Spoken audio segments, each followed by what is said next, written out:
What up, St. Louis? What up, the world? We are here for another edition of the Scene Talks podcast. Our break is over. We're back, and we are super excited today because we are here with one of the bands that's going to be playing our big anniversary show. We're super excited to talk to him. Ladies and gentlemen, give it up for James Tyler. Howdy, howdy. How are you doing, sir? I'm doing fantastic. Happy to be here. Good. Happy to have you here. Absolutely, absolutely. Now, for those who may not be familiar with you and the boys and the whole thing you got going here, let everybody know who is James Tyler and the usual crowd. Yeah, so we are a southern rock with a little bit of a blues twist and a little bit of a whatever we feel like throwing in there, kind of a twist to us rock band. We're based out of Greenfield, Illinois, about an hour north of St. Louis here.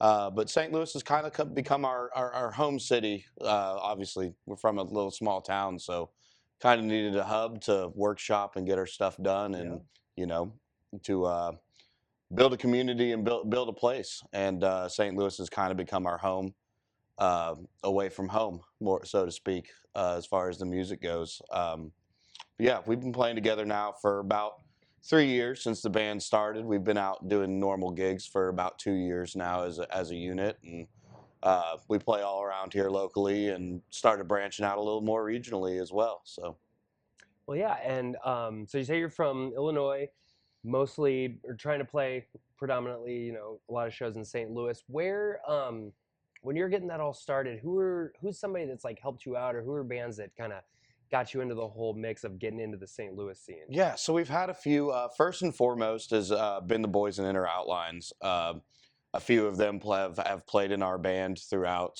the course of it. I actually started the band with Cody Walker, who is the drummer for Inner Outlines. So obviously we got real intimate with those guys. And Dylan, who used to play in Inner Outlines, was our guitar player for a while. And when he left, Andrew Range from Inner Outlines stepped in and has been playing with us in that facet as well. So they were one of the first bands that really started introducing us to people around the area. And from there, we've kind of gotten to know the guys in Trevor May and the Nomads a little bit, going out to their shows. And we still have yet to quite do a show together, weirdly enough, but we've been showing up to each other's shows and having a good time and whatnot. And then the Down Bads we found through 2025's Road to Pointfest, and as well as a bunch of other cool bands through that. You have Mads and Co., who again is another one of those bands that we haven't done anything with yet, but we've talked back and forth quite a bit and whatnot. And then another one, a Portrait Life. I know Keegan's been gigging around the area for a long while and doing stuff, so kind of working with him on some things. We've done numerous shows together with them, and love their sound, love what they do, and Keegan's just a phenomenal guy, and willing to come out and support and kind of guide us through the scene a little bit there. So yeah, it's cool that you mentioned the Down Bads. Down Bads will also be playing the anniversary show coming up here Friday, March 6th at the Garage.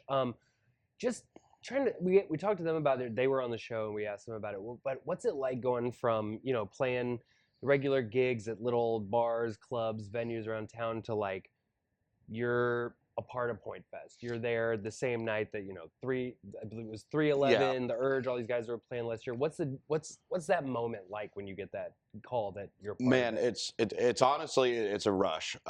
When we first joined up with it, we were so new. Really, no one knew who we were. We're coming out of small little town out of Illinois.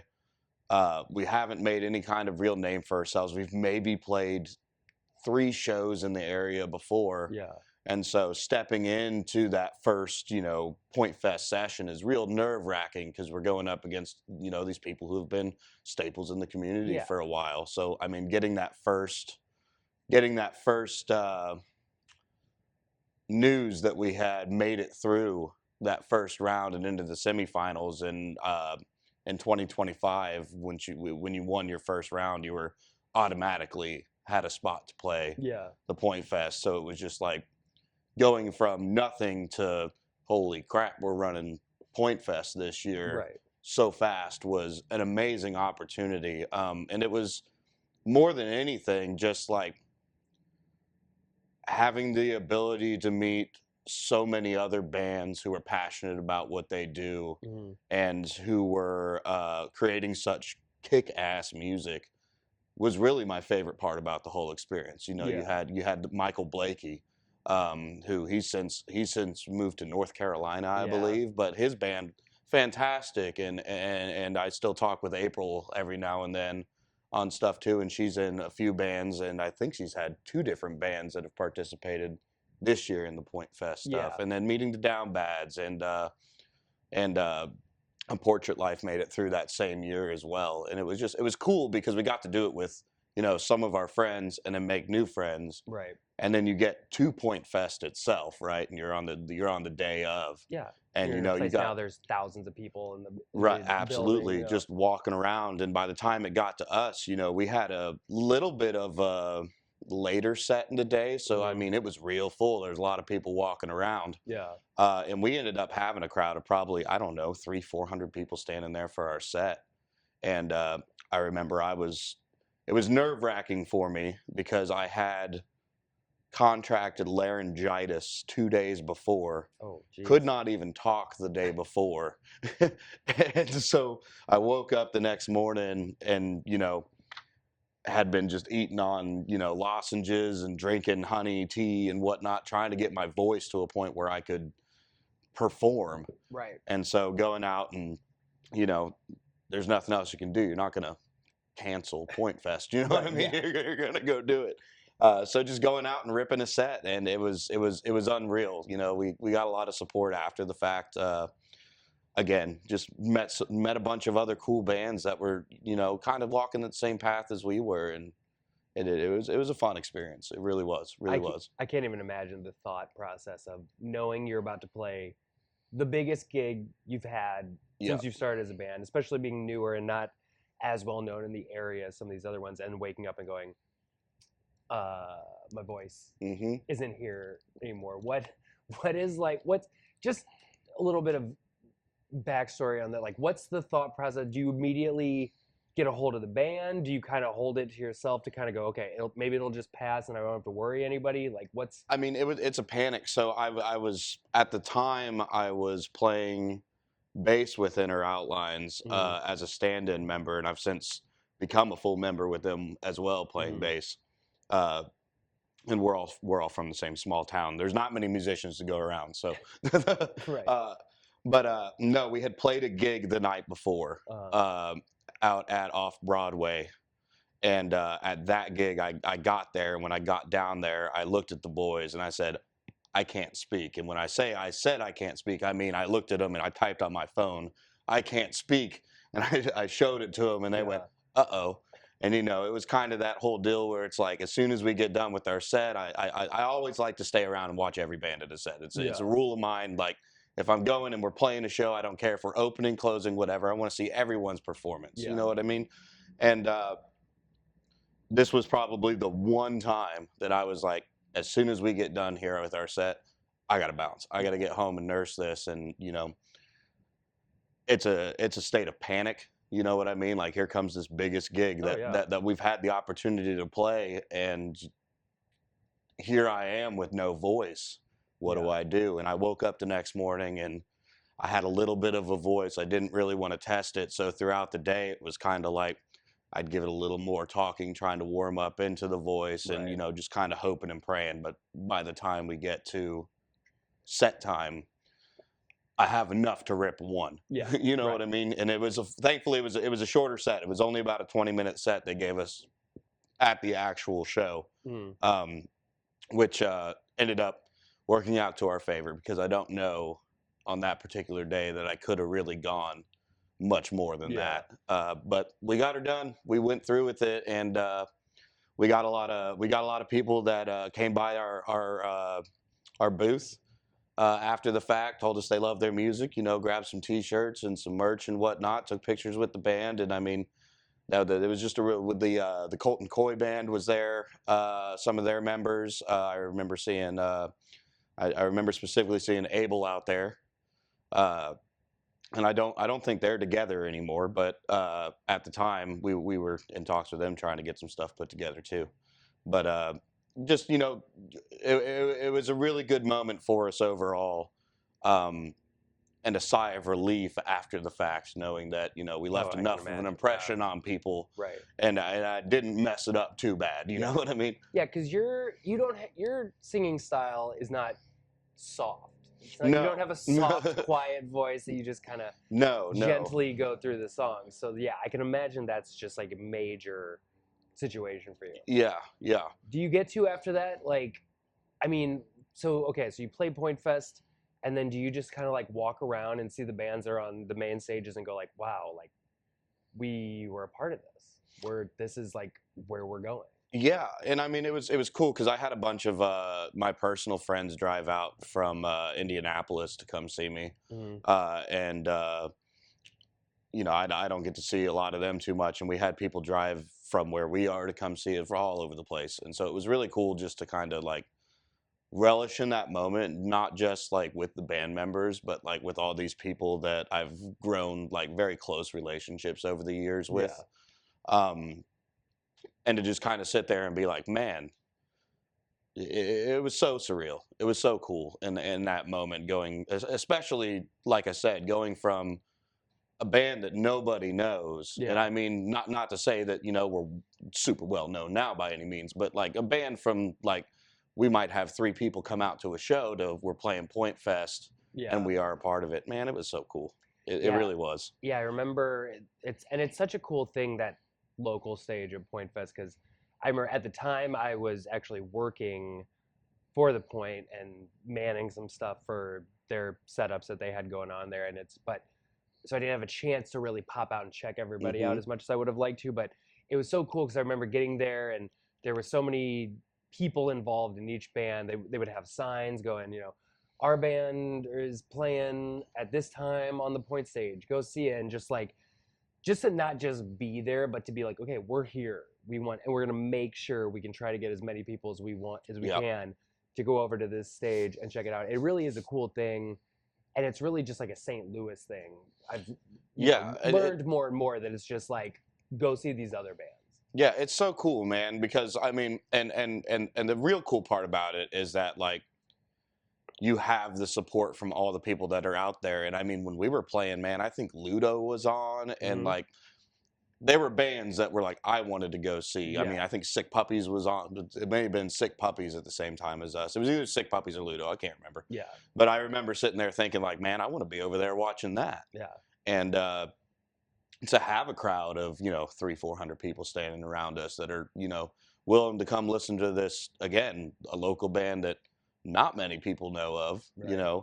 and that are willing to come and spend their time away from the bigger side stages and away from the main stage and everything to come over and check us out. Man, it's the support and the community building that just having that little stage at an event like Point Fest, Right. and to have that platform to be able to put some of the premier best of the best of what St. Louis has to offer Yeah, in the local scene on that stage in front of people. I mean, it helps the scene. It helps the bands. It yeah, helps it helps everybody. right. Well, and even the road to Point Fest shows. I mean, there's 5 or 6 acts on each one of those Oh yeah, bills, and I yeah. mean, I don't know how many they have each year. It's 15 to 20, I think, something like that in the preliminary rounds, and then Hmm. so yeah, it's really just such an amazing opportunity for people to get to, and those shows. It's not like small shows where nobody comes out and it's just like, oh well, this is just people trying to get to Point Yeah, Fest. Like people show up to those shows, and then in turn show up to Point Fest absolutely. and check out people that they saw before. Well, and I mean the best thing about that entire thing, and I'll tell you this, and it's not that you get to play Point Fest. It's not that it's not that you get to play in front of the biggest crowd that a lot of these bands have ever played. You know what I mean? Yeah, The real advantage to it comes to every single person who enters that competition or shows up to those shows, is the networking that you can do there. We met Mike and the guys from Red Tape Riot there, and you know, Mike's introduced us to plenty of people as well. Yeah. You know, Nick Hagar was out there shooting pictures for us. I think we had Ryan McLaughlin from The Greater Good and the other 15 projects he's involved in. Yeah. Around spoiler alert, you'll see him rocking with us on next week's show as well. He's gonna be rocking some bass with us. And just like like I said, the Down Bads were on that. Halcyon was on that. All of these other bands, take that time. Don't be the shy guy in the corner. You know, if you're in a local band, if you're a promoter, if you're a photographer, if you're do videography, whatever it is, take that out to those shows. Yeah. I mean, this year there's been 12 sessions? Yeah. That's 12 opportunities with 5 to 6 bands a piece that you can go out there, meet the bands, see what they're doing, find cool bands that you want to build a bill with. You know what I mean? Get their contact information. If you're a photographer, go just shoot the night. Send each band, you know, 10, 15 photos. Maybe they'll hire you later on. You know, maybe they need somebody to go on the road with them for a weekend or something. Right. And not just that, but just the camaraderie and the beautiful part about it is, like, it wasn't about win or lose when we went through it. It was about everybody lifting each other up and having a cool night of music. Yeah. And that's what it's got to be about. Yeah, I mean, above everything else, you just want to be a part of a great show. You Absolutely. want people to walk away from there, regardless of who they say their favorite of the night was. You want everybody to just walk away and go, wow, that was great. That was a solid, 4 hours of my time to sit there and watch these bands really put it all out there. Yeah, and I think the coolest part about it is everybody's bringing the heat, right? You're on a stage like Pops, which has this amazing sound system and a phenomenal lighting system, and you know, some of the biggest acts in the world right now have played on that stage. Yeah. And so, like, that in and of itself is a little bit surreal. So, I mean, you really can take the opportunity to put on the best show that you've ever put on in front of 100, 200, sometimes 300 people at those things, man. And I mean, what a better way to get your shit out there. Oh, yeah, for sure. Yeah, and I mean, it's just, it's especially for a band, like you said yourself, you'd only done 3 or so gigs over here and in this area, and then for people to be able to not only go and enjoy your stuff, but then be able to have another opportunity to see you again. And then every time you guys come back here, go, oh yeah, those are the guys we saw at Road to Pointfest or at Pointfest, and they were so good. We're like, we're gonna go check them out again. Yeah. And all the bands, just one thing I've really picked up and learned by really paying attention more, going to local shows, is just the amount other bands that either aren't on the bill or are on the bill somewhere, and how much, they're there for the show. They're not going to be like, okay, well, we're going to go hang over here until, it's our turn to go on. Like, they're there, they're invested, they want to see the other bands, and they want to see, in part, they want to see, okay, how hard are they bringing it? Because now we got to go that much harder and make this show, keep it up with the pace it's going at. Yeah, and I mean, for us, we went up last on our first session. And I think we had brought, I think we ended up selling like 55, 60 tickets, something like that to it. And that's the other thing, man, is like, as far as ticket sales and stuff go, it's one of the easiest events to sell tickets to because it is a big event. You're playing Pops. It's a venue that, local bands do get to play there, but it's a little more selective on who gets to go and perform at these events there. So it's an opportunity for people to come see you on a bigger stage. Sell it like that. Yeah.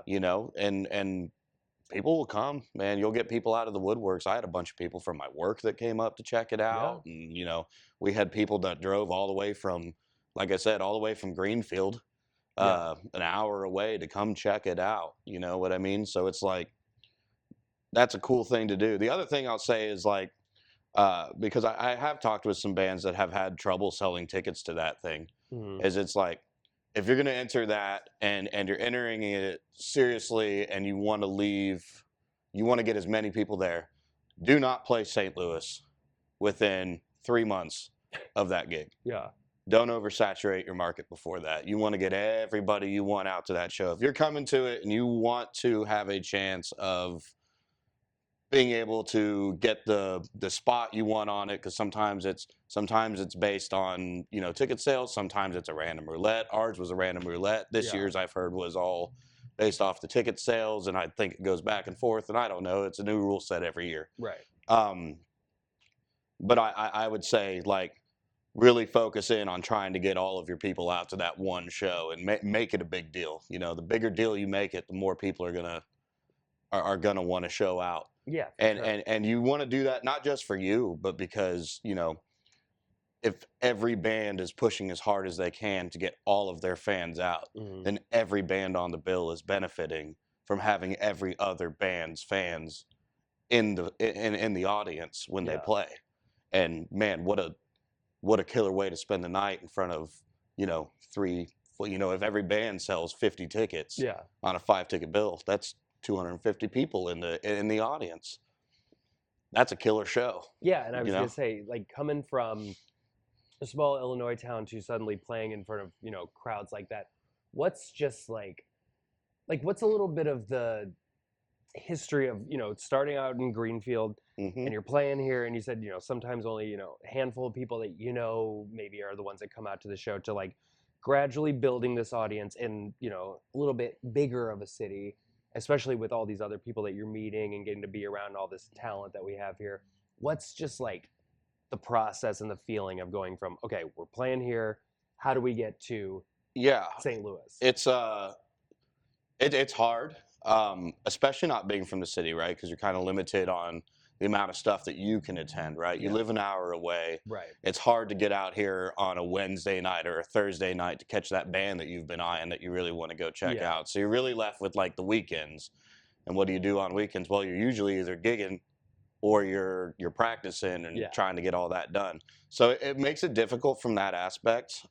So I mean, really, what we did is, again, we were fortunate enough to have the boys in Inner Outlines kind of break us into this city, um, because I don't know that we would have been able to necessarily do it without them in the way that we did it. Right. Because we played our first show ever in this city at Red Flag, and we Okay. did a floor and balcony DIY show there. So it wasn't even a big stage show at Red Flag. It was just Yeah. a setup. And that's where we met A Portrait Life. And there were a couple other bands on there. There was Comahawk was on there. Old Candy Lion was on there. Cause of Ruin. And I'm trying to remember Inner Outlines, James Tyler. There were a few others on there. It was, Yeah. you know, a couple years ago now. But we met some good friends on there. And then from there, it's kind of like, hey, I think your shit's cool. You think my shit's cool. Let's do some stuff together. Yeah. And, you know, the first show we played, period, was in our hometown at the local bar, the one local bar that we have in town. Yeah. and we went up there, and they actually had a wrestling night, and we ended up playing. We played on the wrestling mat. Do not do that. It's a terrible experience. It was fun. It was really fun. But if you can imagine a trampoline Yeah. with all I'd your say it's a amps little and gear bouncy, on it, yeah. that's about what it's like. So it was. I mean, it made for some cool pictures and whatnot. But outside of that, it was difficult. So we go from doing this, and then now we're entering this DIY show, which is a perfect show for us to enter. Right, we're not on any kind of big stage yet. It's very low pressure. It ended up not having a huge audience, and it more or less, I think there were like 3 people that ended up showing up Yeah. outside of the people in the bands. And that's probably because we did it on, I think it was Labor Day weekend.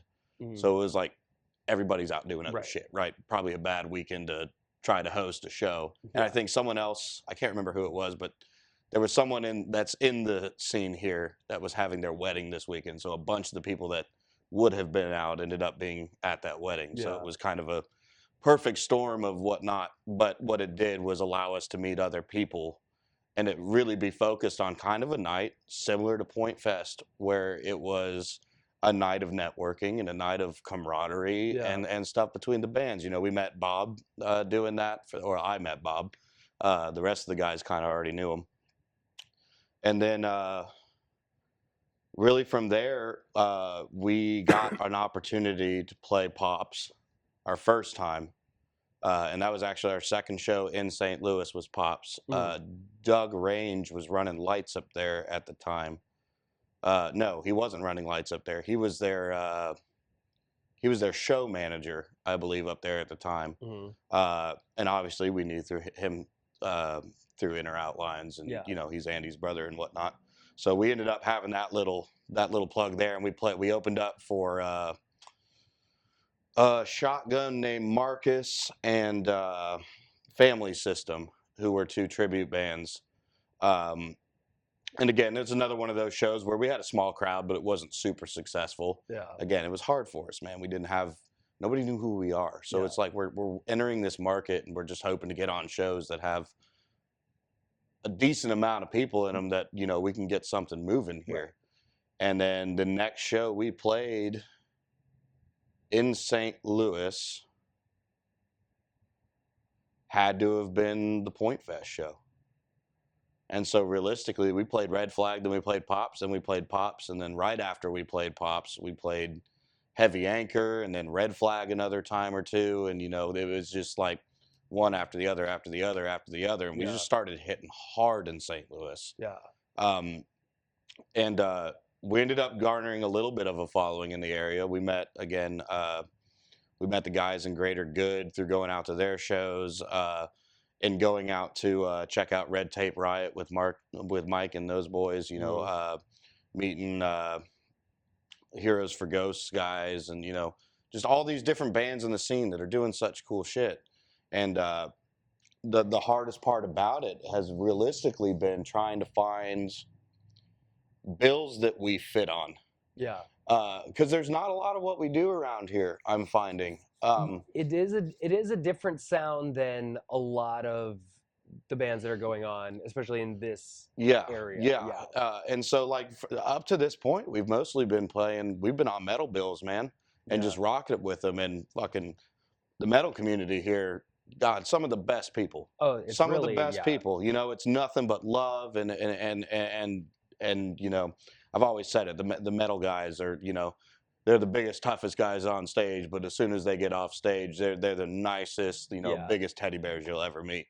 Yeah, I was talking to somebody recently about that, where it's just one of the fun things of doing all this is seeing the different communities, and you really do, like, growing up and you hear stuff about metal shows and metal fans, and before you get a chance to really experience it, it's kind of this scary thing where they're all crazy and they're doing all this stuff, and then you go to the shows and it's a lot of like, oh, excuse me, like, am I going too crazy? Yeah. Oh, like, are you enjoying the shows? Everything good? Like, it's really such a great community with It is. metal bands. Oh, the Gloryfell guys. That was the other one we did. We did Red Flag again. We played their album release show with them. We actually we met them in the parking lot at a Creed concert. Nice. And we ended up, I was with my friend Abby, and she goes over. She's like, hey, that guy and his girlfriend are drinking beers. Let's go drink beers with them. We went over, and it was Sam, their bass player. And we ended up and his fiance, well, wife now, I guess. And we ended up having a conversation. It was like, I'm in a band. Well, I'm in a band. Oh, Yeah. cool. And kind of sharing our music back and forth. And Yeah. they ended up giving us a call probably about a month or so later, being like, hey, you guys want to come rock this show? And it was like, yeah. And then from there, they ended up introducing us to an online community that they were a part of. And, that helped us grow, and just kind of having different people and different things doing the thing. And, that ended up being a really good thing for us to join. A lot of really talented musicians in that. If any of y'all are looking for a good online group to join there, go check out CAN community, or oh Lord, it's a Community Artist Network, I think is what they're called. Exactly, I can't even remember the exact name of them. But anyway, there's a bunch of really good artists in there doing a lot of cool stuff on every level. Producers, there's people in there that are, doing A&R stuff, helping out, and, all kinds of fun stuff. Yeah, that's about as St. Louis a way to meet somebody, just in a parking lot drinking beers, and then just go talk to them, and then they share their beer. Absolutely, man. And I mean, that's the one thing we figured out, man, is like most of the opportunities that have come to us have come through just talking with people. Yeah. bullshit, and just be a part of things. You know what I mean? That's the one thing that I can say is like, as long as you're showing up, you're trying to be a part of the scene, and you're trying to benefit the scene. Yeah. The scene will eventually, and it's going to take time. You know what I mean? Especially if you're not from here like we are and Yeah. stuff. It's going to take time to build that rapport and that relationship with people. But once you do, man, people start putting you on bills, giving you chances, and Oh yeah. you know, That's been the general consensus of everybody we've talked to is just go to shows, meet yeah, people, go absolutely. do shows with them, get on the bill with everybody. Okay, so also last year, I believe October of last year, you all put out an EP. Yes. Yep. Tell the people about that and just also what it's like. Once again, just going from you're playing on a wrestling mat in front of 3 people and the other band's friends to you're playing these shows and now you've got an EP out and Yeah. people are listening to it and coming to see you play based off it. So we started releasing singles for that EP back in 2024 September. We released our first single, "Man on the Moon," and we were in a real big push just to get some stuff out there. Yeah. And actually, we initially intended it to be a full album, and then as we got further into the project, things started shifting a little bit with the way we were writing, and really. The EP we called it Green, Greene. It's named after the county we're from. Yeah. And really what that is about is it's about my journey moving from living in big cities my whole life into moving into a small town and just kind of the different experiences that I had with that. Yeah. Highway Confessional is kind of I've struggled a lot over the years with different addictions and whatnot, and Highway Confessional is kind of a confessional about all of the crap that I've gone through that's gotten me to where I am now. Yeah. Being the person that I am now.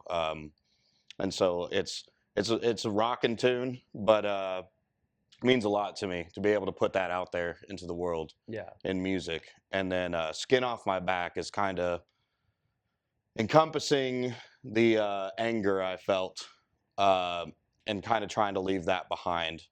That has something to do with that, but also, I was hanging around a lot of the wrong people, and I was working jobs that didn't necessarily benefit me, and that I was, giving my all at and seeing nothing in return. And then again, the last verse of it is all about, trying to break into a music scene, and it's just not working. And that wasn't here in St. Louis. That was over in and I ain't gonna get into even where it was. But anyway, just kind of a song about keep going, try your best.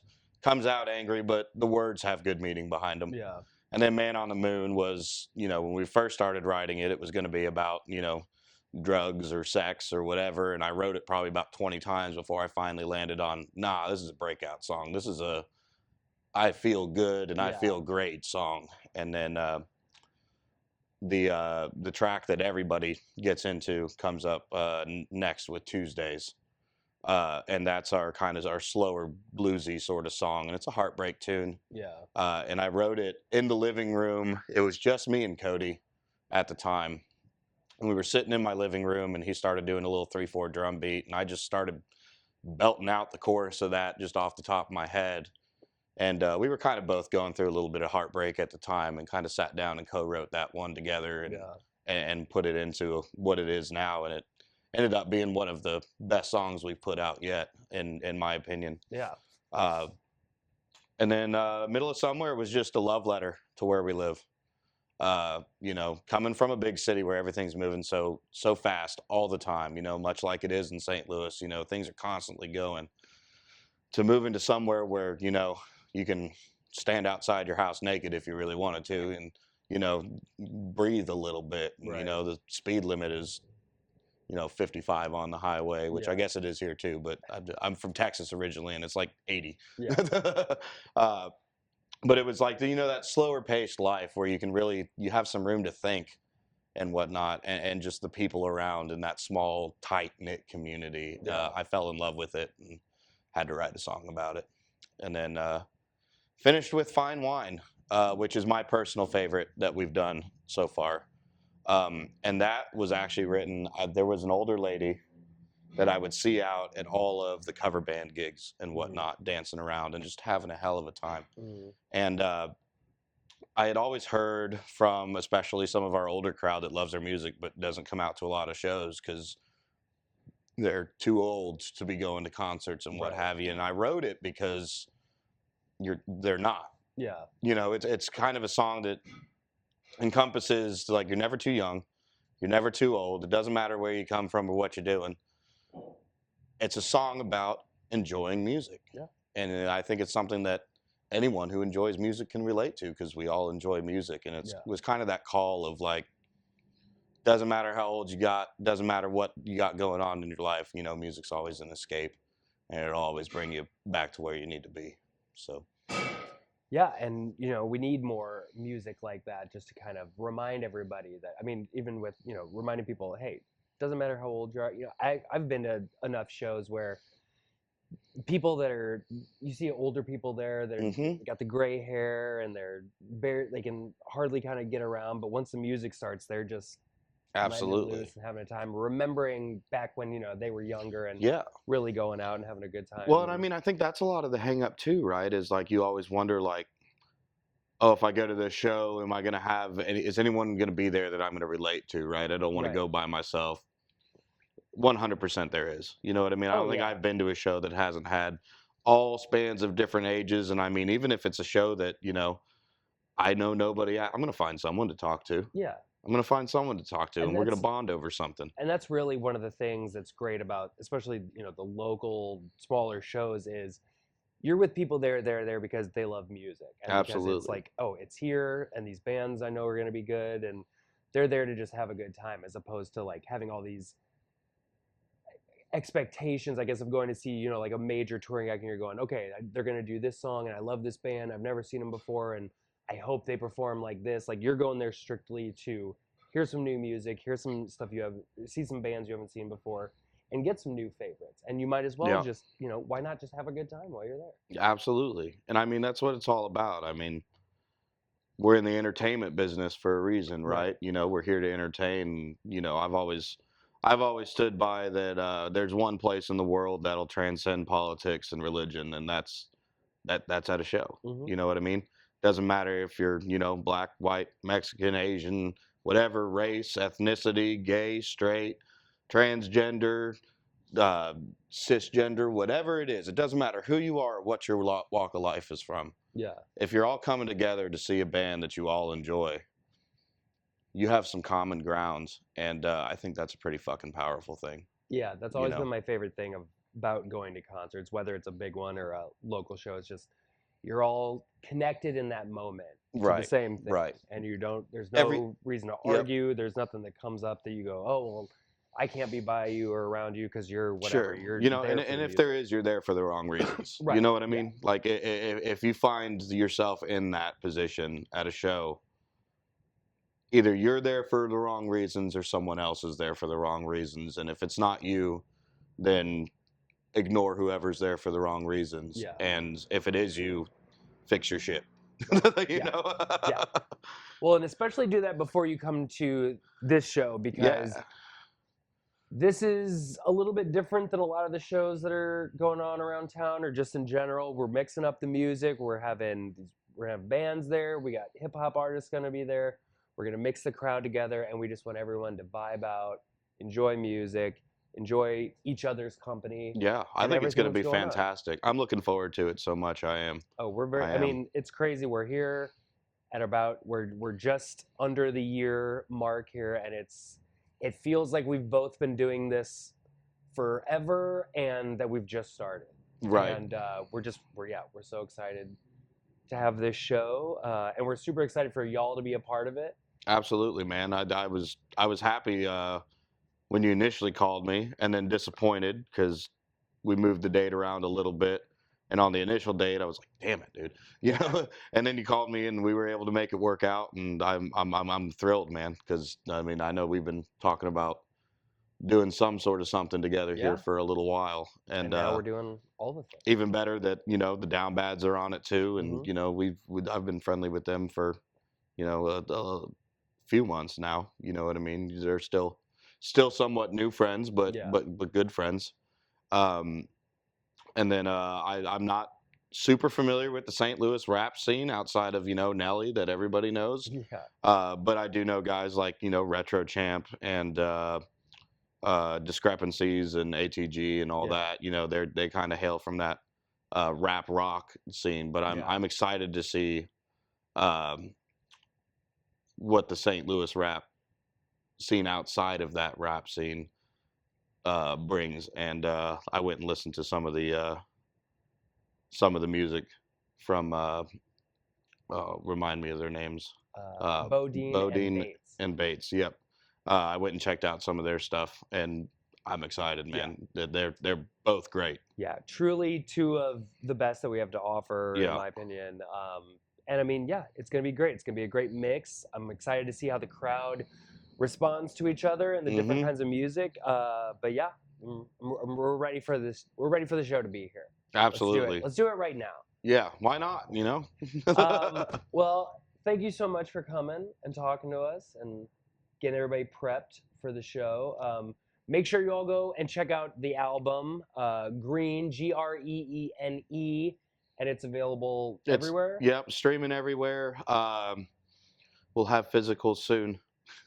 Yeah. But yeah, no, streaming everywhere. Spotify, Apple Music, YouTube. There's some music video on YouTube for Tuesdays you can check out, as well as some live performance stuff from the album. But yeah, thanks again for having me out. Yeah, absolutely. We're looking forward to the Oh, show. And let everybody know where they can find you on the socials, the internets, so oh, they can check out absolutely. where Yeah, you're you going to can be find next. you can find us at James Tyler Usual Crowd on TikTok and Instagram.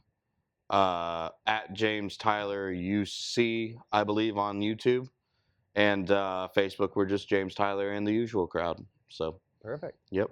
Well, there it is, folks. Yeah, everybody, make sure you go check out the album. Go check out the music from everybody, realistically, before the show. Trust me, you're going to want to be at this show. It's going to be spectacular. And we're going to have a lot of other fun, cool stuff that we'll be announcing soon to go along with it. So, yeah, get your tickets. Go check everybody out. And We'll yeah, see you all there. we'll see you all on Friday, March 6th, here at the Garage. It's going to be an amazing night. Be That'd fantastic. be great, man. Well, thank you once again for coming.